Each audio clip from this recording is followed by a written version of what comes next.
এই নাজিৰা সমষ্টিৰ বিধায়কগৰাকীও কাণ্ডত আমি তীব্ৰ ভাষাৰে গৰিহণা দিছোঁ। নিৰুক্ত ভূমিকা গ্ৰহণ কৰিছে নাজিৰা সমষ্টিৰ বিধায়ক দেৱব্ৰত শইকীয়াই। নাজিৰা সমষ্টিবাসী ৰাইজে তেখেতক জনপ্ৰতিনিধি কৰি পঠাইছে। তেওঁৰ দায়িত্ব আছিল, তেওঁ বিৰোধী টকাৰ কাৰণে পদবিলাক যদি কৰিব পৰা নাই তেতিয়াহ'লে তেওঁ শাসনত থকাৰ সময়তো কিন্তু পদবিলাক কৰিব পৰা নাছিল। জৰাজীৰ্ণ হৈ আছিল এই পদবিলাক। দেৱব্ৰত শইকীয়াৰ মৌনতাক আমি ছাত্ৰ সন্থাই তীব্ৰ ভাষাৰে গৰিহণা দিছোঁ।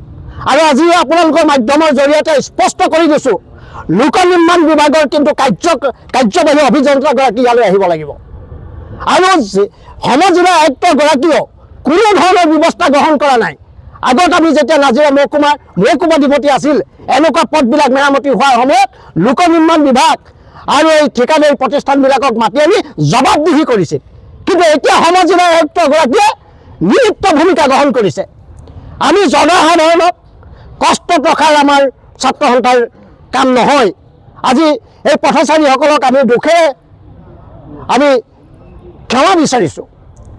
এই লোক নিৰ্মাণ বিভাগটোৱে কৰিব নোৱাৰা কামৰ কাৰণে আজি এনেকৈ ধৰণে পথ অৱৰোধ কৰি জনসাধাৰণক আমি হাৰাশাস্তি কৰিবলগীয়া হৈছে।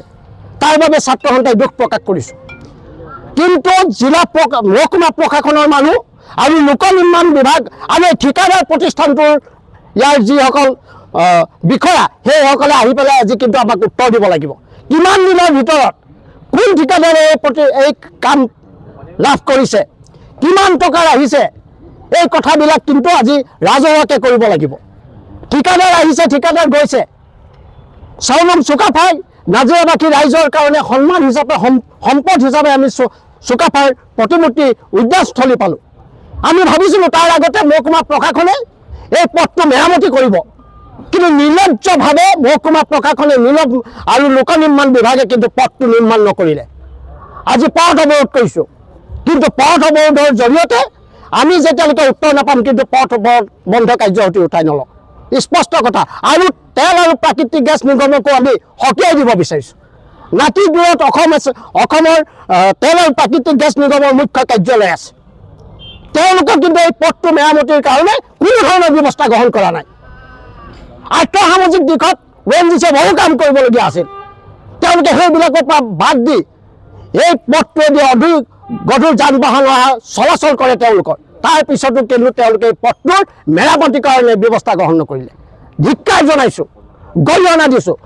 অসম ৰাজ্যটো আমাৰ সম্পত্তি বুলি ভাবোঁ, কিন্তু তেওঁলোকে আমি অকল সম্পত্তি বুলি ভাবি থাকোঁ, তেওঁলোকক আমাৰ সম্পদ বুলি ভাবোঁ। কিন্তু বিষয়া কৰ্মচাৰীবিলাকে জনসাধাৰণৰ দুখ বুজিবৰ কাৰণে চেষ্টা নকৰে।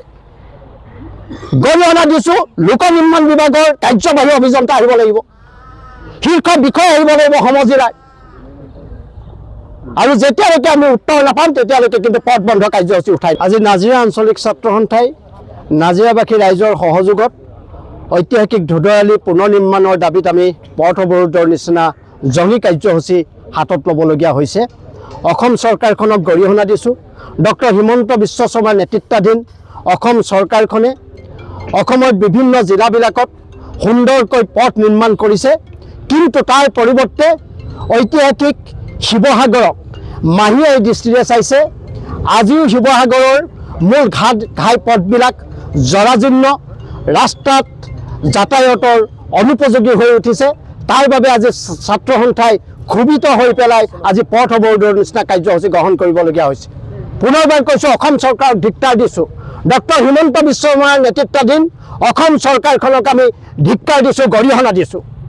তেওঁলোকে কিয় শিৱসাগৰ জিলাখনক এনেকুৱা পৰ্যায়লৈকে ঠেলি দিছে?